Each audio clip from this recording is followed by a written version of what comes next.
जय भीम नमोबुद्धाय साथियों, आज की मेरी वीडियो आप सभी सम्मानित साथियों के लिए और फेसबुक इंस्टाग्राम पर जो हमारी दीदियाँ, हमारी बहन बेटियाँ जुड़ी हैं, आप सबके लिए। और ख़ास कर ये मैं अपने भोले समाज के लिए, बहुजन समाज के लिए बना रही हूँ। मेरे बहुजन समाज की शेरनियों, तुम्हें ये पाखंडवाद शोभा नहीं देता जिसमें हम लोग फंसे हैं। ये हमारे लिए अच्छा नहीं है। कहीं ना कहीं हमारे आने वाले कल के लिए ये ग्रहण है। जैसे कि आप सभी जानते हैं, कल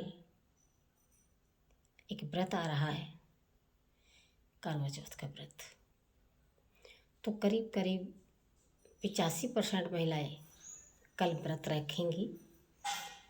तो मैं कहना चाहूँगी उनसे, अपनी बहन बेटियों से, अपनी समाज की महिलाओं से कि देखिए, आप इस व्रत को करती हैं, व्रत का मतलब क्या है? आप व्रत का मतलब जानिए। पहले व्रत का मतलब होता है एक कसम लेना, एक संकल्प लेना। और कसम आप लीजिए, अच्छी बात है, लीजिए कसम। लेकिन किस चीज़ की कसम लेंगी आप? कल जो आप कसम लेने वाली हैं, किस चीज़ का व्रत करने वाली हैं आप? किस चीज़ की कसम लेने वाली हैं आप?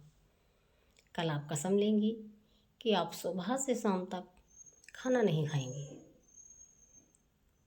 नहाएंगी, धोएंगी, घर में साफ सफाई करेंगी, अच्छे कपड़े पहनेंगी, अच्छा जेवर पहनेंगी, अच्छे गहने पहनेंगी, अच्छा मेकअप करेंगी। और शाम को जब आपके पति काम करके आएंगे, तब आप उनकी पहले आरती उतारेंगी, आप पूजा करेंगी, पहले उनको खाना खिलाएंगी, तब आप खाना खाएंगी। तो मेरी माता बहनों, ये संकल्प, ये कसम एक ही दिन क्यों? इस कसम को तो हम हमेशा निभा सकते हैं। हम अपने पतियों को अच्छा खाना खिला सकते हैं, टाइम टू टाइम उनकी देख रेख कर सकते हैं, उनका ख्याल कर सकते हैं। और वो जैसे ही कमा कर लाते हैं, थोड़ा घना जैसा भी, हम उसमें ही संतुष्ट रह के अपने परिवार को पाल सकते हैं, उनकी मान मर्यादा का ख्याल कर सकते हैं, उनके साथ साथ प्यार से खाना खा सकते हैं, रोज़ अपने घर में साफ सफाई कर सकते हैं। एक ही दिन क्यों?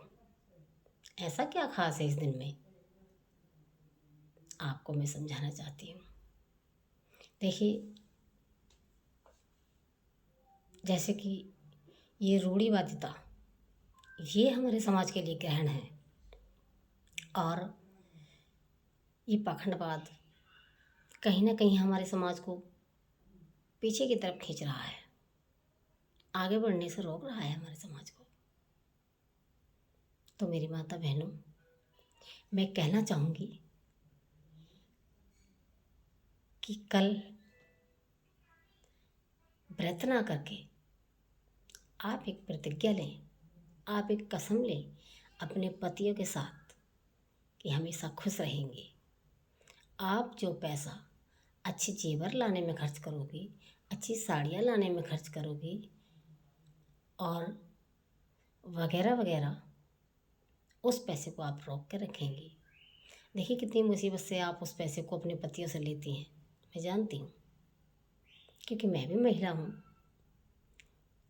अभी मुझे कुछ पता चला कि कुछ महिलाएं अपने पति की 8 दिन से जेब काट रही हैं, झूठ बोल रही हैं उनसे।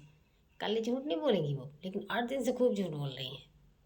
मुझे ये लेना है, मुझे वो लेना है, और फिर बाद में कहती है मेरी साड़ी तो रखी है, मैं उसी को तैयार कर लूँगी, लेकिन पैसे ज़रूर लूँगी उनसे मैं 1000 रुपये। यार, अगर तुम झूठ बोलकर उनसे पैसे ले रही हो, उनकी जेब काट रही हो, तो उसको व्रत में नहीं, अच्छी जगह खर्च करो, अपने बच्चों की परवरिश पे खर्च करो, अपने बच्चों की शिक्षा प्राप्त कराने में खर्च करो। और जैसे कि हम सब जानते हैं, त्योहार, कितने त्योहार आते हैं एक साल में, आप गिन नहीं पाओगे कितने त्योहार आते हैं। सारे त्योहार तुम्हारे ही लिए क्यों, बहुजन समाज के लिए ही क्यों, और भी तो लोग हैं। सुनो, एक साल कैसे बीत जाता है इन त्योहारों में हमको पता भी नहीं चलता। मैं इसलिए आप सबको समझाना चाहती हूँ कि त्योहार का नाम आप अच्छे से समझ लीजिए। त्योहार यानी कि तुम्हारी हार, यानी कि मेरी हार, मेरे बहुजन समाज की हार। मेरी माता बहनों, आप ये जान लो कि कहीं ना कहीं हमसे कुछ छुपाया जाता है, कहीं ना कहीं हमारी सच्चाई को दबाया जाता है। जब भी कोई त्यौहार आता है, उस त्यौहार के पीछे कहीं ना कहीं हमारे महापुरुषों का बलिदान छुपा होता है, बहुत बड़ा संघर्ष छुपा होता है। लेकिन हमें उसको उलट पुलट करके, उल्टा करके परोसा जाता है, गलत पहलू हमको दिखाया जाता है, जिसको हम देखते हैं और बस अपने सर पे बोझा ढोते रहते हैं। देखिए, बाबा साहब ने काला राम मंदिर पे बाबा साहब ने भी संघर्ष किया था, और वहाँ पर दर्शन बाबा साहब ने स्वयं भी किए थे, और उस मंदिर में जाने का अधिकार जो दिलाया था तो वो बाबा साहब ने दिलाया था। अब आप कहेंगे कि बाबा साहब ने फिर मंदिर में जाने का अधिकार क्यों दिलाया, बाबा साहब मंदिर में क्यों गए? क्योंकि बाबा साहब के पुजारी तो मंदिर में नहीं जाते हैं, पूजा भक्ति नहीं करते हैं, तो क्यों गए? बहुत अच्छा सवाल। बाबा साहब मंदिर में इसलिए गए थे क्योंकि जब हमारा भोला समाज अपनी जान की आहुति दे रहा था, एक एक करके हमारे समाज को मारा जा रहा था, एक एक करके हमारे समाज को काटा जा रहा था, लेकिन किसी का पता नहीं चल रहा था। इसीलिए बाबा साहब ने कहा था कि संगठित रहो। जब हम एक साथ रहेंगे तो एक एक करके कमज़ोर बन के हम नहीं मारे जाएंगे। एकता ही बल होता है। और जब बाबा साहब ने देखा कि आखिर इस मंदिर के अंदर ऐसा क्या है जो शूद्रों को जाना मना है, मुझे इस मंदिर में जाकर देखना होगा, बाबा साहब स्वयं उस मंदिर में जाते हैं, और वहाँ जाकर क्या देखते हैं आप समझ नहीं पाओगे। जो मैं कहने जा रही हूँ ये सच्चाई है। हमारे समाज ने उत्पीड़न ये सहा है। हमारे समाज ने जीते जी अपनी बलियाँ दी हैं, अपने बच्चों की आहुतियाँ दी हैं। बाबा साहब जैसे ही मंदिर में जाते हैं तो वो देखते हैं जाकर कि वहाँ पर हमारे समाज के सर काट काट कर मंदिर में बलि चढ़ाई जाती थी, और हमें अंदर यूँ नहीं जाने दिया जाता था पूजा करने के लिए, ताकि हम लोग पूजा के बहाने अंदर जाएंगे तो हम वहाँ पर जो हमारे बड़े बुजुर्गों की बलि दी गई हैं, हमारे बच्चों की बलियाँ दी गई हैं, हमें उनका राज पता चल जाएगा।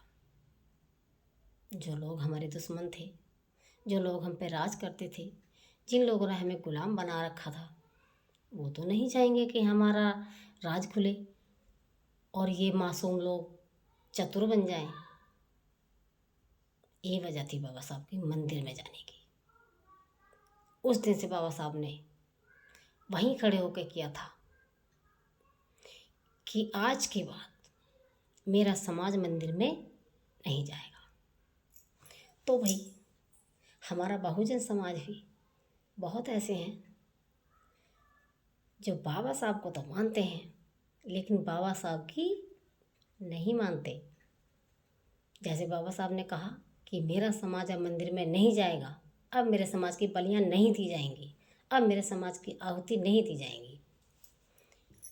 तो जो मंदिर में नहीं जा रहे हैं उनकी बलि नहीं चल रही है, लेकिन जो मंदिर में जा रहे हैं मेरी माता बहनों, उनकी बलि आज भी दी जाती है। वो कहीं ना कहीं आज भी आहुति के शिकार बनते हैं। तो इसलिए मैं आपको समझाना चाहूँगी कि आप रूढ़िवादी इस पाखंड बात से अपने आप से व्रत लीजिए, एक प्रण कीजिए कि आप अपने पतियों के साथ जैसा भी वो रूखा सूखा मिलता है, जैसा भी वो थोड़ा बहुत कमाते हैं, उसी में खुश रहेंगे, आधी रोटी खाएंगे और अपने बच्चों को पढ़ाएंगे और देश का भविष्य बनेंगे। जय भीम, नमो बुद्धाय। आज के लिए बस इतना ही। सभी को मेरा क्रांतिकारी जय भीम।